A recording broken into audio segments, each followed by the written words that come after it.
Welcome to Ruth Chapter 4. What a whirlwind. From the morally murky Chapter 3, we move to the legally murky next day. Suddenly there's a field, and Boaz attempts to tie the redemption of that field to the marriage of Ruth. Nary a mention is found of the prohibition of this union, and we conclude with the happily ever after, not of our eponymous heroine Ruth, but surprisingly of Naomi.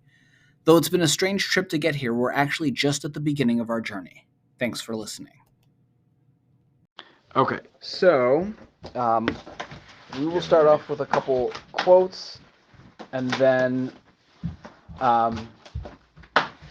we will try to pick up from wherever we left off last time. That one's for my in-laws, so I make no promises. But what, the age of it, or? I've never tried it, so I can't tell you.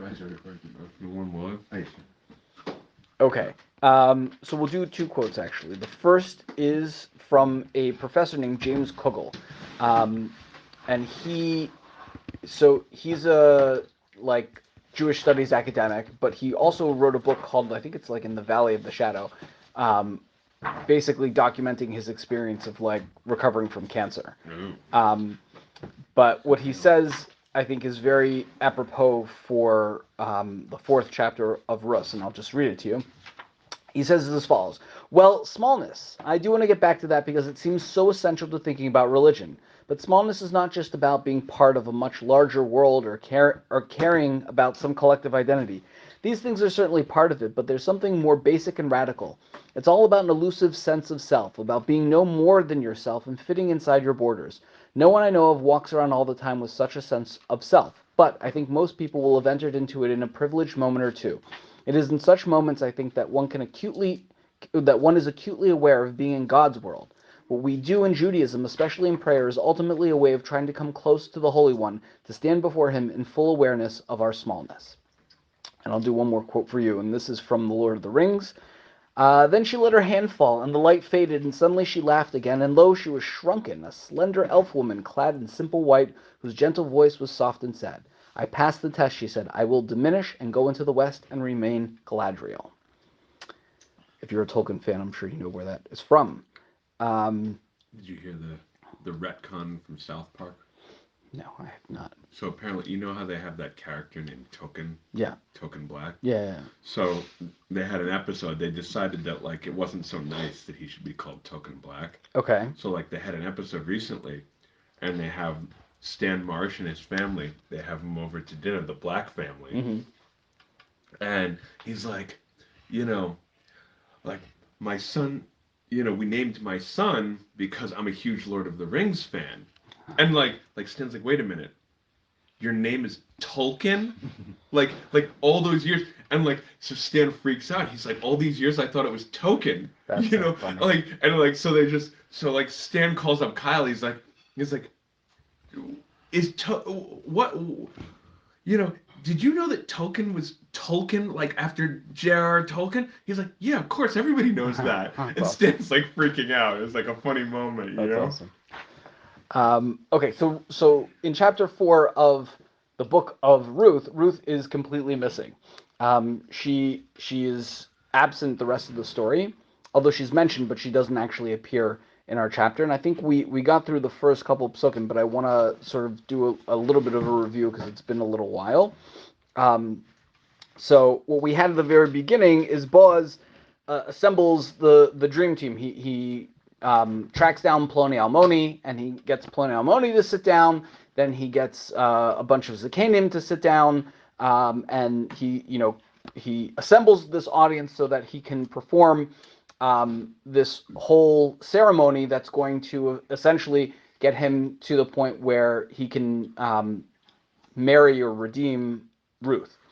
And so in Pasuk 3, he mentions for the first time to our knowledge this field that Naomi has.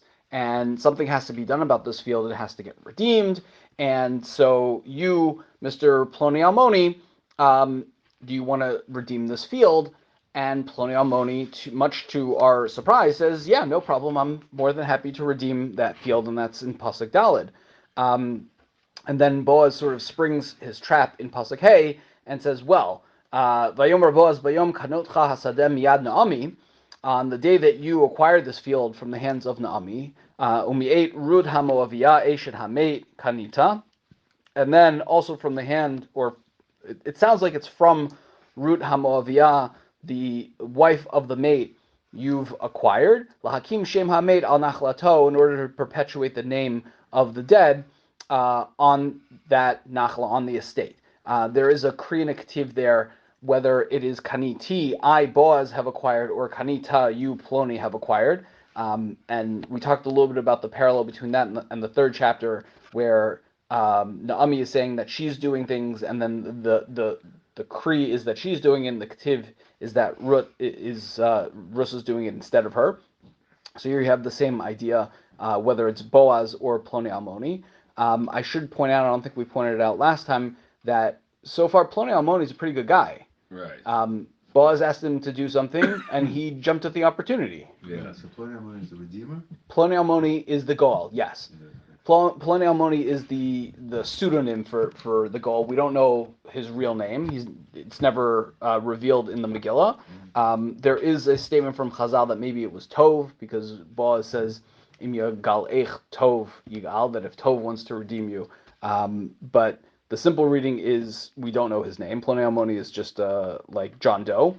So now Boaz has this new information. Not only is there a field that we didn't know about, but Boaz is essentially putting two things together that, from the best of our halachic understanding, don't go together. Meaning there is no reason for Ploni. You don't necessarily get a wife when you redeem something according to Torah law. Right. There's no reason. Boaz makes it sound from Pasuk 5 like you must do this. On the day that you do this, you also you have acquired Rus the Moavia, right? We're gonna really stick it to you, Ploni. It's Rus the shiksa, not just any shiksa, the Moabite shiksa. Right. Right. She's from the West Bank, you right. know, like. And so Boaz kind of drops that and says, "What are you gonna do?" And it's pretty obvious that Ploni is kind of stuck. And Boaz sort of turns up the heat in Pasuk 6. I'm sorry. In Pasuk... Right, sorry. In Pasuk 4, Boaz mentions, by the way, if you don't want to redeem the field, I'm after you. Like, I'm up next. So he doesn't say it explicitly, but in saying that, by the way, anyone who buys the field also gets Rus, the implication is that if you don't do it, I'm going to do it. I just told you a second ago I'm going to redeem the field, and I'm fully aware that part of that redemption process is I'm going to marry Rus. So if you don't want to do this, that's fine. I'll redeem the field and I will marry Rus. He doesn't say that explicitly, but it's implied. So in Pasuk 6, we get the response: Vayomer Hagoel lo uchal ligal li penashchit enachlati. Ga'al lecha ata et geulati ki lo uchal ligol. And we pointed out the reusing of the word goel many, many times, and in parallels. I think it's 5 times here, and we had it 5 times earlier. There is an almost poem here, an almost rhyming poem. You can sort of hear it. If the last word was not ligol, but was ligoli with a yud at the end, you'd have a complete rhyming poem. I'll emphasize it just so you can hear it. Vayomer Hagol lo uchal ligal li pen ashchit et nachlati gaal lecha ata et geulati ki lo uchal ligol li. Right? If you added the yod at the end, it would be a complete rhyme, and it would fit with everything else he says. But why would it be? Why would his usually be destroyed? Right? Yeah. Why he's saying if I do this, I can't do it because it'll destroy everything. Right. The question is why. So the answer to that question depends on whether you whether you line up under the kri or the ktiv in the previous pasuk. Is Boaz saying I'm going to acquire, or is Boaz saying you should acquire? If you acquire, from Ploni's perspective, if I acquire the field, I have to marry this Moabite woman. So that's going to ruin my reputation and my, now I have to, whatever kid I have from that marriage is going to share in my nachala. So that's going to ruin my nachala. And if it is, if it is Boaz who is redeeming the field, who is marrying Rus, then whatever kid Boaz has from Rus is going to inherit that field, because this is a field redemption. It's not a field that's going to continue in Plony's line. It's going to go back to Naomi. So that is his sort of rejection, even though Boaz is implying that he's going to do it. Plony's not comfortable with being the one to move that ahead. It is not clear, and it's not clear among the Meforshim, and it's not clear even to the current day commentaries what like Cholent Boaz has made of the halacha over here. Boaz is saying you've got to redeem a field and you've got to marry a woman, and the marrying of the woman is connected to the redemption of the field, and it sort of sounds like there is geula over here. And we talked before about how geula doesn't apply to yibum. Separately, they were established halachas. Like separately, there's halacha A. Yibum. Right, there's halacha A, yibum. There's halacha B, field redemption. That was like established. Yeah, both of those are established in the Torah. Individually. There's also the halacha of lo yavo amoni umavi b'kahal Hashem. You can't really marry Moabites. So all of those are pre this story taking place. The merging of everything together is what you're talking about. Right. So putting together goel of land and there is no goel of yibum. And there's no yibum here from a halachic perspective based on the Torah. Yibum applies to the brother of the mace, and that's it. Boaz has no obligation for yibum here. One of the things that you can contrast is the story with Yehuda and Tamar, where the people who are supposed to do yibum are refusing to do yibum, and so you get some sort of like weird extra legal form of yibum with Yehuda marrying Tamar. Here, the person who has no obligation to do yibum is like working real hard to do yibum that he is not obligated to do. Same thing, because the brother of the mace is a mace. The father, like everyone, meaning he's a distant relative. The possibility that all these like 6 degrees of separation, it sort of gets to Boaz. Well, similar to Yehuda, or no? So once you run out of brothers, there's no more obligation. It doesn't continue down to like cousins, and it's not like Yerusha where okay, if there's not this relative, we'll find the next closest. Okay, so the next pasuk adds to the confusion, and it comes from the narrator instead of Boaz. V'zot lefanim b'Yisrael al ha'geula v'al ha'tmura. Now this was historically done among the Jewish people. In cases of geula and temura, redemption and exchange. L'kayim kol davar, in order to establish all of these types of transactions, meaning geula transactions and temura transactions, shalaf ish na'alo, person would take off his sandal, v'natan l're'ehu, and give it to his friend. V'zot ha'tu'udah b'Yisrael, and that is the common practice, I think is how JPS translates it, in Yisrael. He does like the certificate, right? It's a ratification. Right. Now, what is this talking about? What does this sound? What does this sound like? Trying to like give a little bit of like credence to what Boaz is doing and be like, he's not crazy, guys. Well, we haven't gotten to the fact that someone's going to take off their shoe, which they'll do in a second. That's the first reason we have this pasuk here, is because otherwise the next two psukim are even harder to understand. And the reason I think they're harder to understand is because besides yibum, there is if you're not going to do yibum, there's a second best option, which is chalitza, right? Where the woman spits, the man takes off his shoe, and the woman spits in the shoe, or spits on his face, or right? Spits on the ground, or whatever. Yeah. She spits. She spits, and there's a should shoe. Be done for somebody who doesn't build up the house of his brother. Right. So it's Which is not really preferable. It's kind of like an insult. It's like, hey, this guy's a jerk. For sure.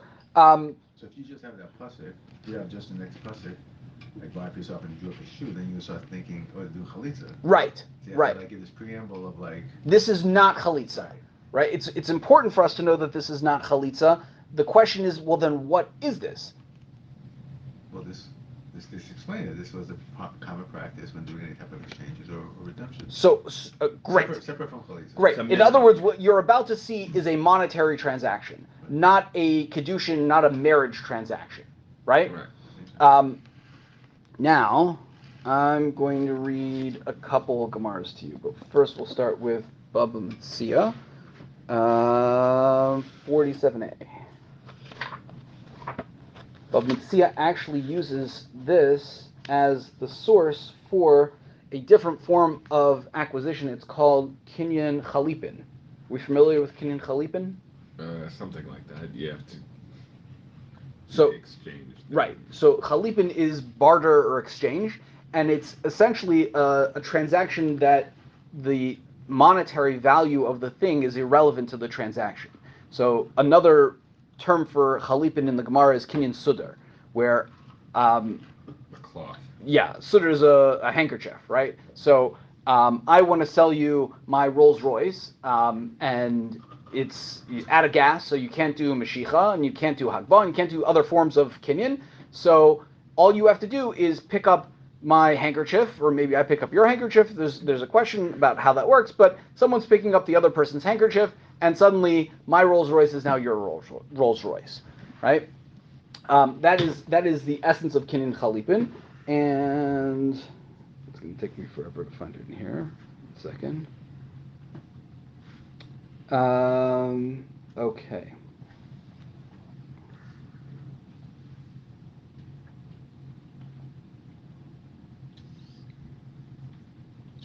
Rav Huna Sover. Where is it? Where is Rav Huna Sover? Oh, here.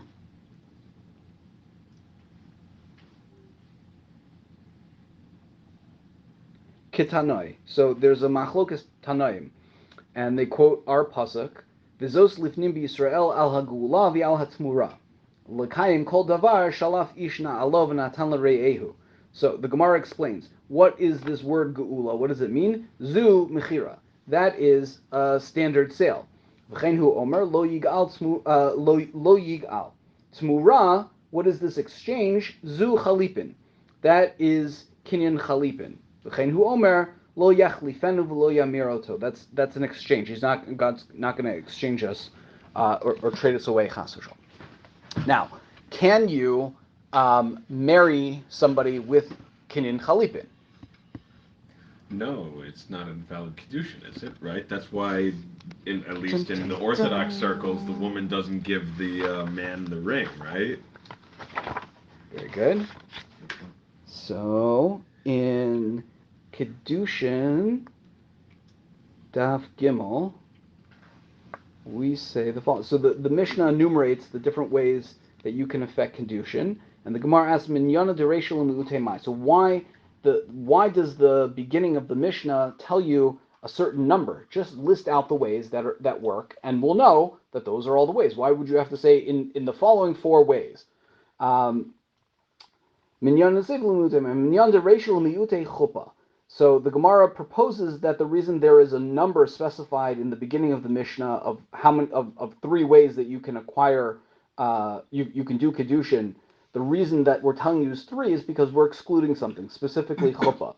Rav Huna da Amar chuppah kona. What about Rav Huna, who says that just taking a wife into the chuppah canopy allows you to affect kedushin? So then, what is that number three excluding? L'mi'ute chalipin. It comes to exclude chalipin. Since the biblical source that you can use money to affect kedushin is from how Abraham acquires the field from Ephron back in Bereshis. So there's a gzera shava. It uses the word ki yikach ish es isha. When a man takes a woman, it uses the word kicha. And by Abraham acquiring the field, it says kach. It says that same language of taking. So we equate the two, and we say the manner in which you can kach a woman is the same manner in which Abraham was kach the field. Avram used money to acquire the field, so you can use money, kesef, to effect kedushin and acquire a wife. So I might think that just like since we learned this Gzer Shava of kicha takes the word kicha in both places to tell you to equate kedushin to the acquisition of the field from Ephron. Just like a field can be acquired with chalipin, there's multiple ways to acquire a field. You have chazaka, you have kesef, and one of the ways is chalipin. You can pick up my handkerchief, and now I own your field, right? So if the whole way we know legally how marriage works is the biblical source is from the acquisition of Ephron's field, so then any way that you can acquire a field should also be a valid form of kedushin. So if I can acquire a field with chalipin, I should be able to acquire a wife with kedushin with chalipin too. Yes, so far so good. Okay.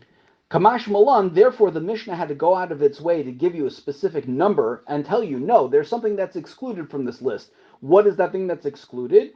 It is chalipin. Chalipin does not work.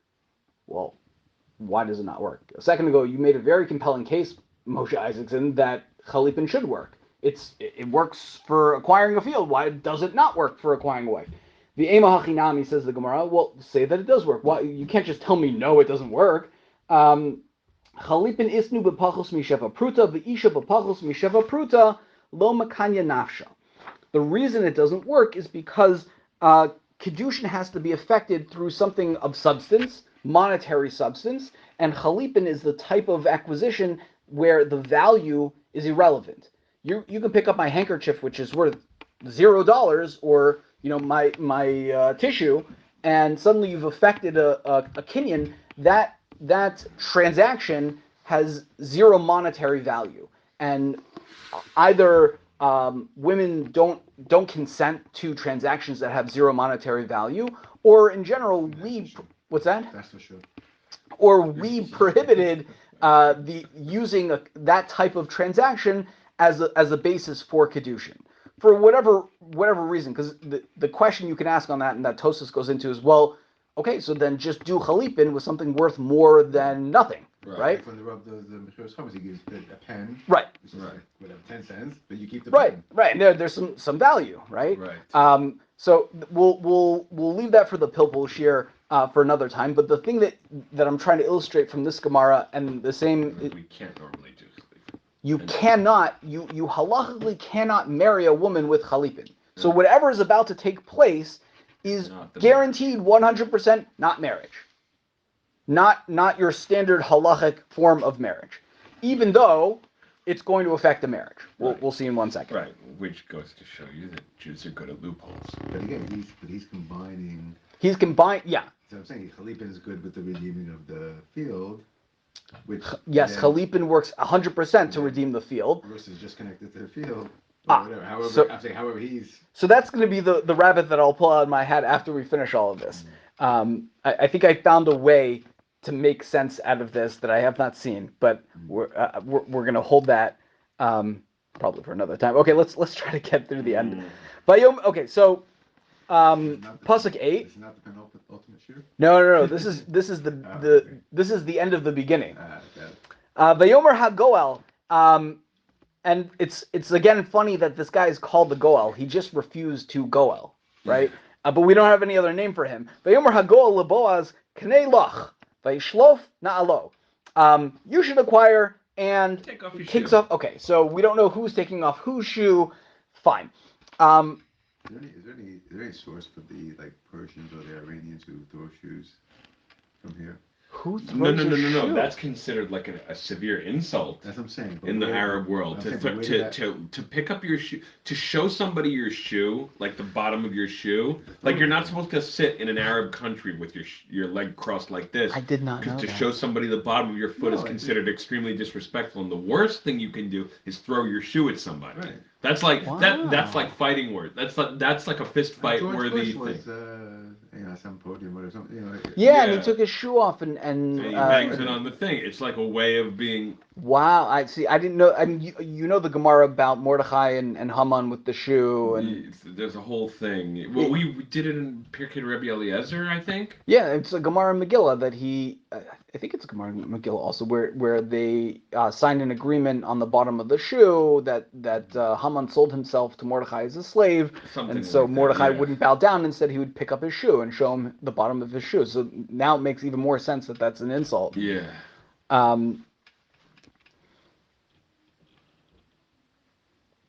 Okay.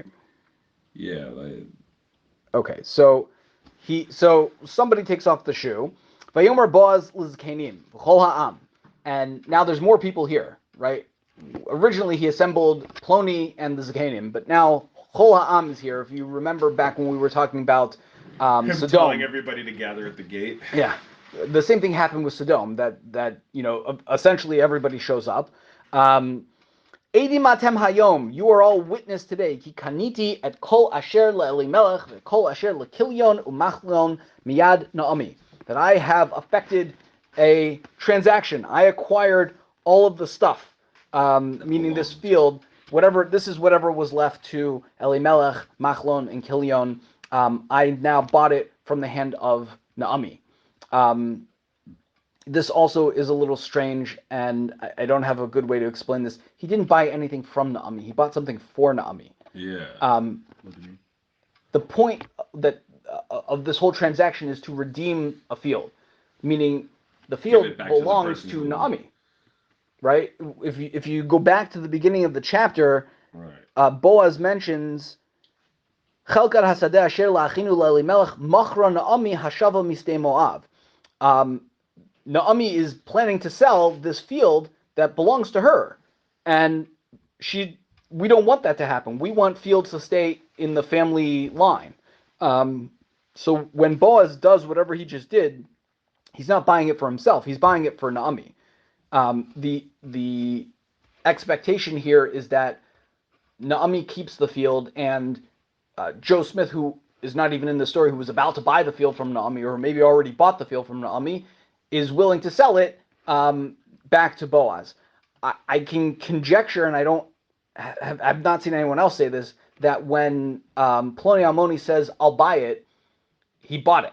Like, there's... Say, who physically owns the field right now? Okay, so it's unclear. Yeah. It's unclear. But it's out of Naomi's possession. There's one of two options, and we can play them out. When the guy said, yeah, I'll do it, he did it. Right. And then Boaz throws the thing on and like, oh, I better get rid of this so I don't have to marry the girl. Right. So either Naomi has already sold the field to someone who's not even in the picture over here. At what point? When she comes back from Midian? Unclear. Let's assume yes. Sometime before chapter 4, Naomi sold the field. Why? Because she's destitute and she needed money. Okay. So she sold the field, and we'll call him Joe Smith now owns the field, and Boaz is coming to redeem the field. That's this language of Goel. Otherwise, there's no geula happening until you sell the field. It can't be redeemed, right? So let's assume Naomi sold the field to Joe Smith, and now Boaz sits Ploni down and says, okay, it's either you or me. One of us has got to get that field back from Joe Smith, right? Now, why is Joe Smith not? I don't know, but that's option A, is the field was sold to Joe Smith. Option B is Naomi is about to sell the field to somebody, and Boaz wants to make sure that it's someone in the family who can then stop Joe Smith from buying it, and instead we'll buy it and keep it in the family. Right. Now, at some point, someone other than Naomi must now own this field, because for Ploni or Boaz or whoever has taken off their shoe, they're affecting a transaction. Who is the transaction with? The one person is definitely not with is Naomi. She's not there, right? She's the one that told Ruth stay home. She's not described at all as being at this event. So Ruth and Naomi are the only people we know are definitely not there. Maybe Joe Smith is here, maybe he isn't. I don't know if he's not mentioned. So my solve for that is that when Ploni says, I'll buy the field, means he bought it. It's as good as done. Now Boaz wants to get that field back. Why? For Naomi. Why? I don't know. No, you said something that there's a halacha or minhag to keep fields in the original ownership. Yeah, there's a halacha that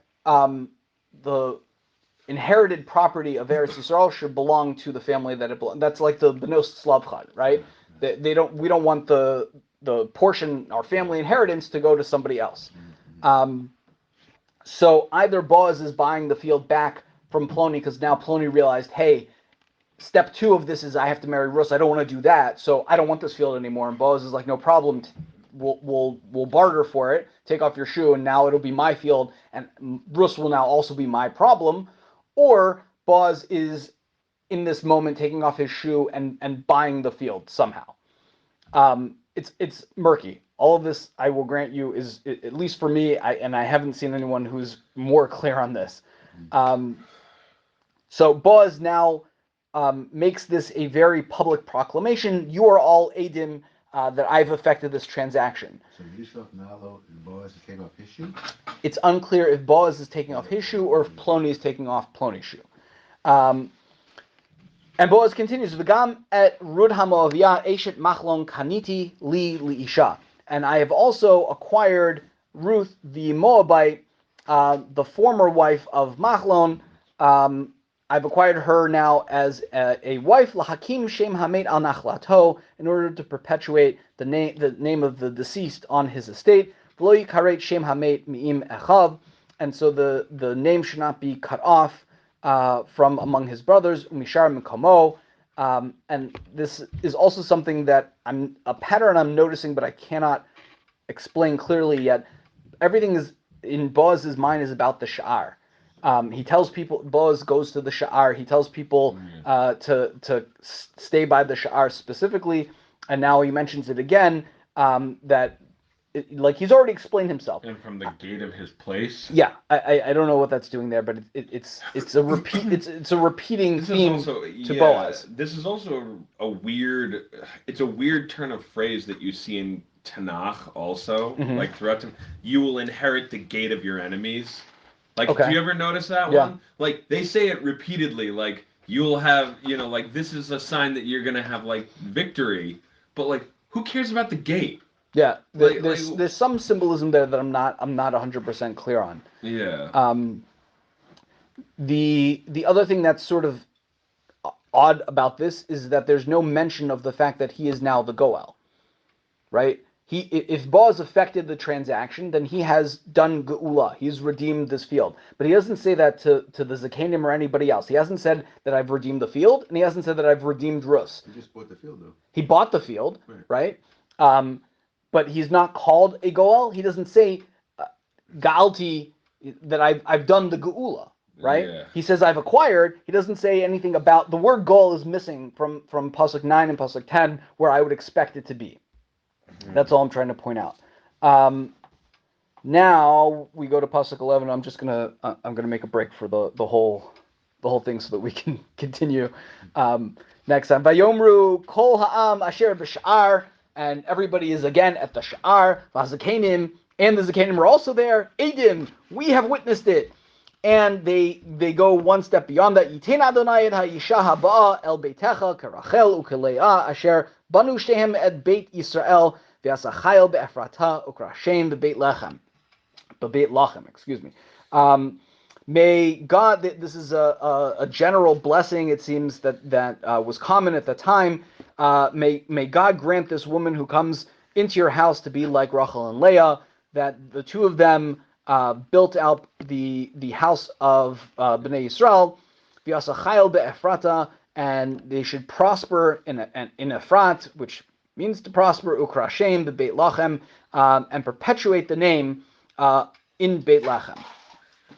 Vayhi beitcha kebeit Peretz, and your house should be like the house of Peretz. Asher yalda Tamar liYehuda min hazera asher yiten Adonai lecha min hanara hazot. Just like Peretz was born to Tamar, was born by Tamar to Yehuda from the seed that God should give you from this woman. And the reason we're calling her a naro sounds like a young girl is to show you that she's still fertile. The fact that they're referencing Yehuda and Tamar is very symbolic. Like we've pointed out the underlying symbolism, they're making it very external. Yeah, it's also kind of, I mean, we don't use this, like, a week or two ago, no, 3, you know, okay, Yaakov blesses the children, Yisimcha Elokim Kivra, you know, and we do it every week. Right. Like, here's a bracha that you give.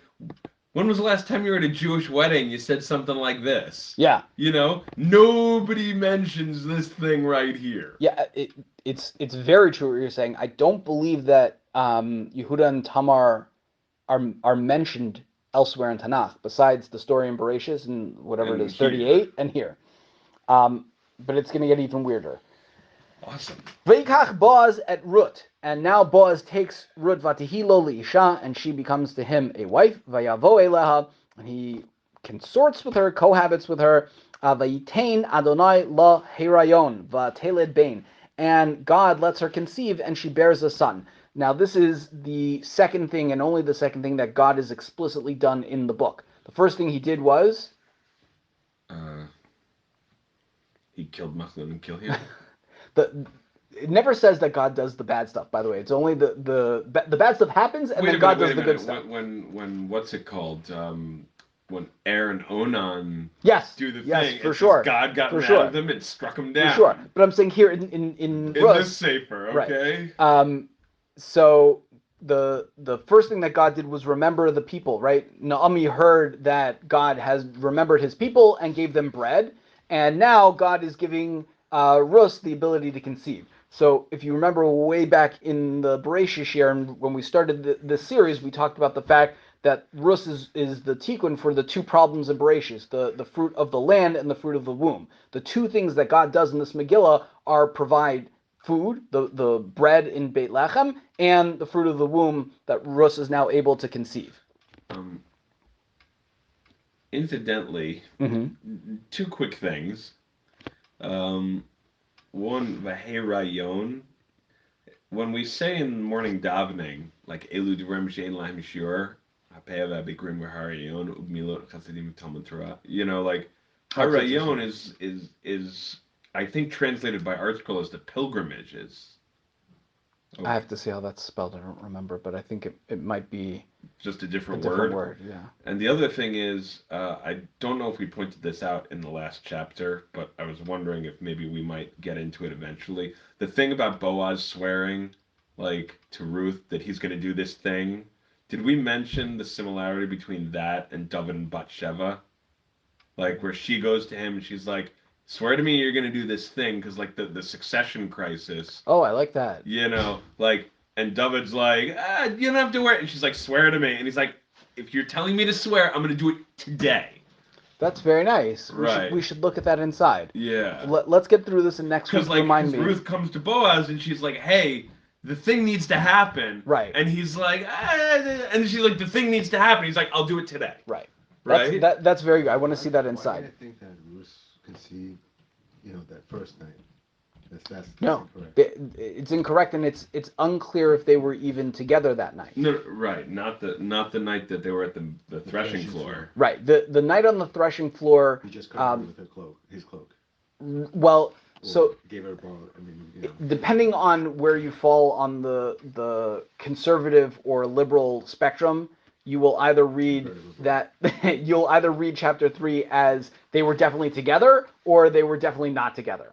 Right? The more conservative you are, that chapter is read as, look how Boaz overcame his Yetzer Hara and didn't sleep with her. And the truth is, it's written intentionally vague. It's written in a way that you can read it either way. And the author is specifically not being overt about what happened.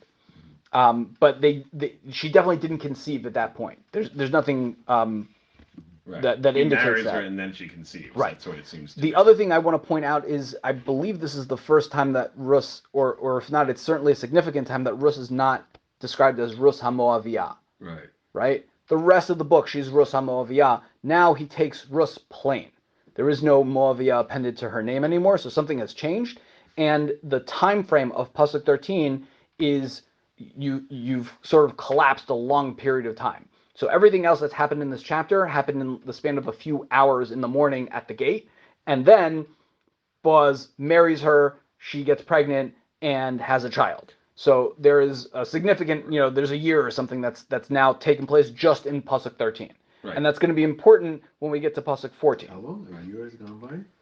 Pasuk 13 sounds like it took about a year, To right? what? From the time that Pasuk 12 happened. Oh, wow.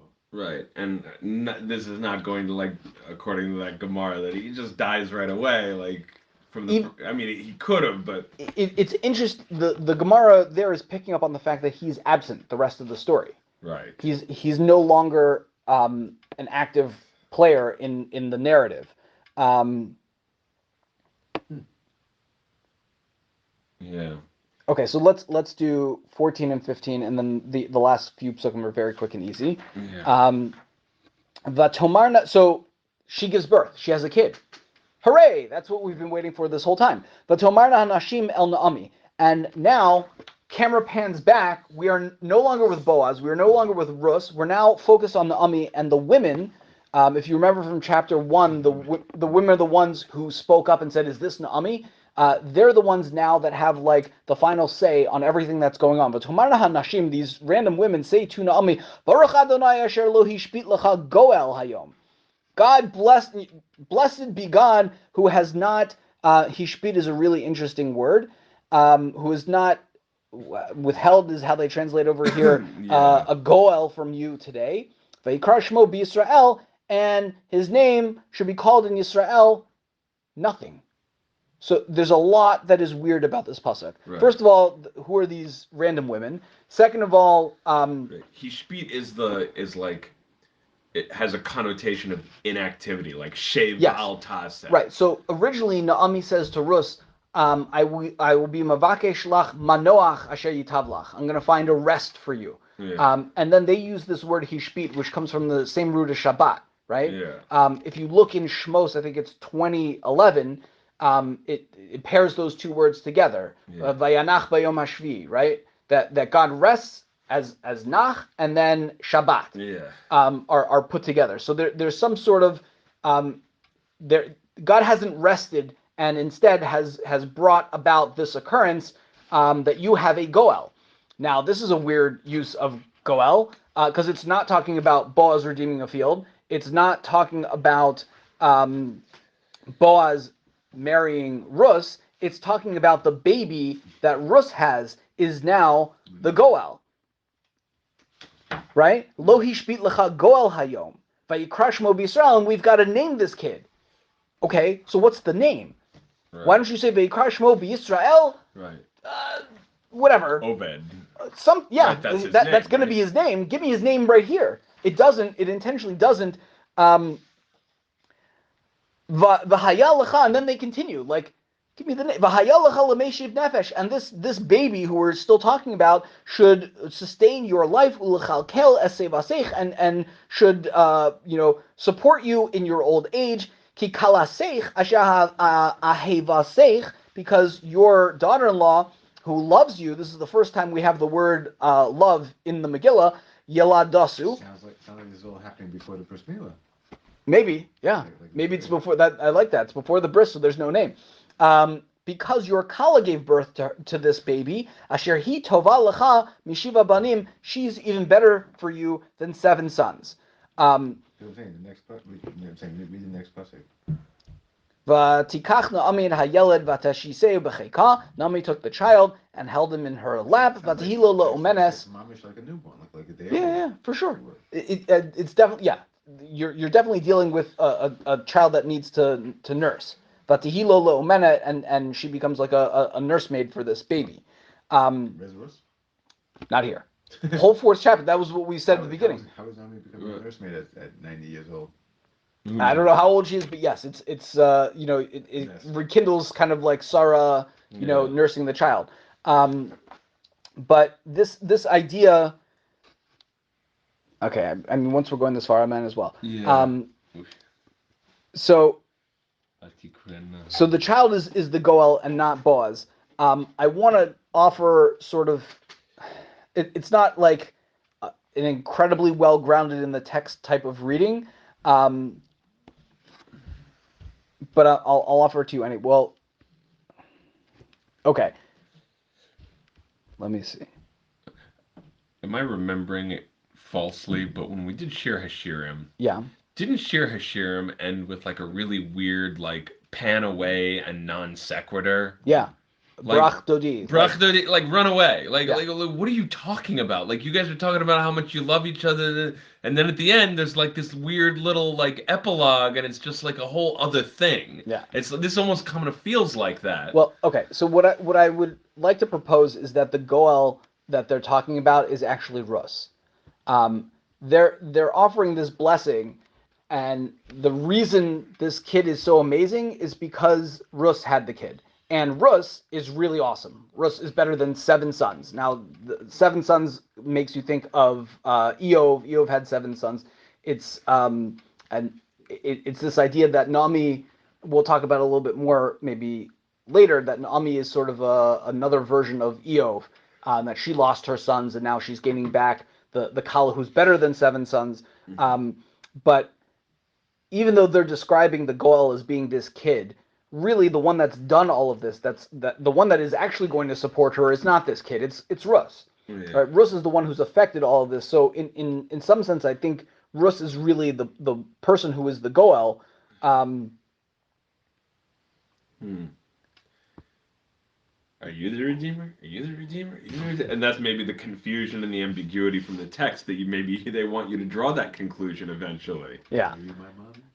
Okay, Vatikach Naomi hayeled vatishiseu becheka vatihilo leomenes. So she takes this kid and she starts to nurse the child.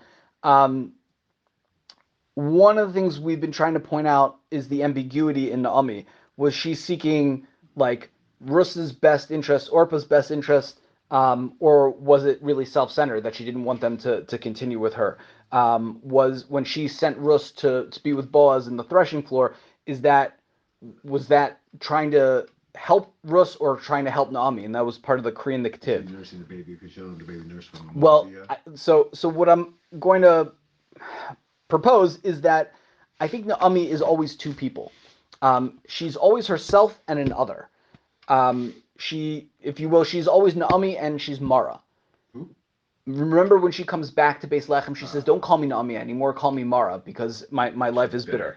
In chapter 1, she channels herself and the spirit of her dead sons, right? She doesn't want the girls coming back. The dead sons want what's best for the girl. So she's got both of those things that are going on at the same time. In chapter 3, she's channeling herself and Rus. She wants what's best for Rus. She also wants what's best for her, and that's why there's that duality. It's only here in chapter 4 that we meet Naomi just as Naomi. Naomi wants to be, remember, she lost her sons, and now she's nursing sons again, right? She's come full circle, and she finally got what she's been looking for, which is she wants to be a mother. She wants to still have a child, and now she has this child, right? Rus is somehow out of the picture. Boaz out of the picture. It's just Naomi nursing this baby. That's why when it describes the kids that she lost, they're called Yeladim. And here she's nursing a Yelad, even though they weren't Yeladim. That idea that Naomi is herself and an other is a way to contrast Rus, who is not even herself. Right? Rus really only exists as an extension of Naomi and Naomi's will. And I'm coming with you. Wherever you go, that's where I am. Whatever you tell me to do, you want me to go throw myself at Boaz, fine, I'm happy to do it because I don't exist. There is no Rus. There's just Rus as an extension of Naomi, right? Naomi is herself plus another. Rus is not even herself. I think that is sort of thematic throughout the book. Okay, let's just wrap this up. Vatikrana lo hashchenot. This is super weird. Who names this baby? Not Rus, not Boaz, not Naomi. The nameless neighbors. Vatikrana lo hashchenot shem lemor. And the women neighbors gave him a name. Saying. And then they said, like, just tell us the name. One of the options that I saw that I actually liked was that his original name was Shem. Uh-huh. Which I like because, well, whatever, we'll say Shem, that. Cham, Yafet. I mean, Yeah. it's a name. It's a Jewish name, Right. Theoretically. And they say, Lemor is saying, Yulad ben Naomi. Naomi has a baby. Right. A baby was born to Naomi. Right. And then again, Vatikrana Shemo Oved, and they call his name Oved, hu Avi Yishai, Avi David. Oved is the father of Yishai, who's the father of David. And then we'll just do very quickly the genealogies. V'elu todos Peretz holidus Chetzron holidus Ram holidus Aminadav holidus Nachshon holidus Salma, Salmon holid es Boaz, Boaz holid et Oved, Oved holid et Yishai, Yishai holid et David.